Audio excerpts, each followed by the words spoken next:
بسم اللہ الرحمن الرحیم۔ حضرت اسماعیل علیہ السلام کی تاریخ۔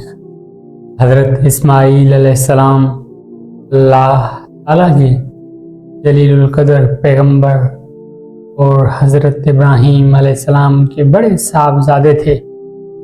آپ کی والدہ کا نام حضرت ہاجرہ تھا، جو مصر سے تعلق رکھتی تھی۔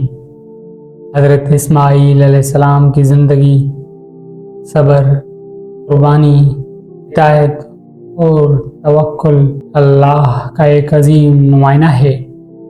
حضرت اسماعیل علیہ السلام کی پیدائش اس وقت ہوئی جب حضرت ابراہیم علیہ السلام کی عمر بہت زیادہ ہو چکی تھی اور آپ اولاد کے لیے دعائیں کرتے رہتے تھے۔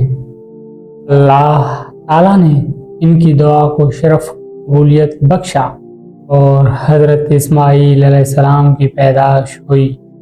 اللہ تعالیٰ کے حکم سے حضرت ابراہیم علیہ السلام نے حضرت ہاجرہ اور شیر خور حضرت اسماعیل کو مکہ کے ویران میدان میں چھوڑ دیا۔ اس وقت وہاں نہ پانی تھا، نہ کوئی سایہ، نہ ہی آبادی۔ حضرت ہاجرہ نے اللہ پر بھروسہ کرتے ہوئے اس حکم کو قبول کیا۔ جب پانی ختم ہوا، حضرت ہاجرہ صفا اور مروہ کے درمیان پانی کی تلاش میں دوڑتی اور 7 چکر لگائے۔ ان کی یہ قربانی اللہ تعالیٰ کو اتنی پسند آئی کہ حج کا رکن بن گیا۔ اسی دوران حضرت اسماعیل علیہ السلام کے قدموں سے زمین پر ضرب لگی اور اللہ کے حکم سے زمزم کا چشمہ جاری ہوا۔ حضرت اسماعیل علیہ السلام کی سب سے عظیم آزمائش وہ واقعہ ہے جب اللہ تعالیٰ نے حضرت ابراہیم علیہ السلام کو خواب میں اپنے بیٹے کو قربان کرنے کا حکم دیا۔ حضرت ابراہیم علیہ السلام نے جب یہ خواب حضرت اسماعیل سے بیان کیا تو انہوں نے جواب دیا، ابا جان، جو حکم دیا گیا ہے اسے بجا لائیں، انشاءاللہ آپ مجھے صابر پائیں گے۔ جب حضرت ابراہیم نے حضرت اسماعیل کو اللہ کی راہ میں قربان کرنے کے لیے پیشانی کے بل لیٹایا، چھری چلائی تو اللہ تعالیٰ نے حضرت اسماعیل کی جگہ ایک دمبا بھیج دیا۔ اس عظیم قربانی کی یاد میں آج بھی عید الاضحیٰ منائی جاتی ہے۔ حضرت اسماعیل علیہ السلام نے مکہ میں زندگی بسر کی اور جوان ہونے پر قبیلہ جرم سے شادی کی۔ انہوں نے عربی زبان سیکھی اور بہت جلد عربوں کی زبان اور ثقافت کو اپنا لیا۔ حضرت اسماعیل علیہ السلام کو عربوں کا جد مجاہد بھی کہا جاتا۔ اللہ کے حکم سے حضرت ابراہیم علیہ السلام نے حضرت اسماعیل کے ساتھ مل کر خانہ کعبہ کی تعمیر کی۔ قرآن مجید میں اس کا ذکر موجود ہے۔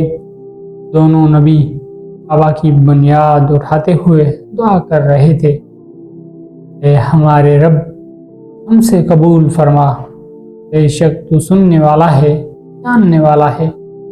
حضرت اسماعیل علیہ السلام کو اللہ تعالیٰ نے نبوت عطا کی۔ آپ نے عربوں کو توحید کی دعوت دی اور انہیں اللہ کی عبادت اور نیکی کا راستہ دکھایا۔ آپ صادق الوداع، وعدے کے سچے اور صابر پیغمبر تھے۔ آپ کی شخصیت میں اطاعت، بردباری، عاجزی اور خلوص نمایاں تھا۔ حضرت اسماعیل علیہ السلام نے 137 سال کی عمر میں وفات پائی۔ آپ کی قبر مبارک مکہ مکرمہ میں کعبہ کے قریب حجر اسماعیل کے اندر واقع ہے۔ آپ کی زندگی اللہ کی رضا کے لیے قربانی، صبر اور اطاعت کا نمائندہ ہے اور تمام مسلمانوں کے لیے شعلۂ راہ۔ حضرت اسماعیل علیہ السلام کی حیات طیبہ میں ہمیں سکھاتی ہے کہ اللہ کے حکم کے سامنے سر جھکا دینا ہی اصل کامیابی ہے۔ آپ کی زندگی ہمیں یہ سبق دیتی ہے، مشکل حالات میں صبر اور اللہ پر توکل ہی مومن کی اصل اطاعت ہے۔ آپ کی قربانی اور اطاعت آج بھی مسلمانوں کے ایمان کو تازہ کرتی ہے۔ ہر سال حج اور عید الاضحیٰ کے موقع پر یاد کیا جاتا ہے۔ اللہ تعالیٰ سے دعا ہے کہ اللہ تعالیٰ ہمیں اپنے نبی کریم صلی اللہ علیہ وسلم کے طریقے پر زندگی گزارنے کی توفیق عطا فرمائے۔ آمین یا رب العالمین۔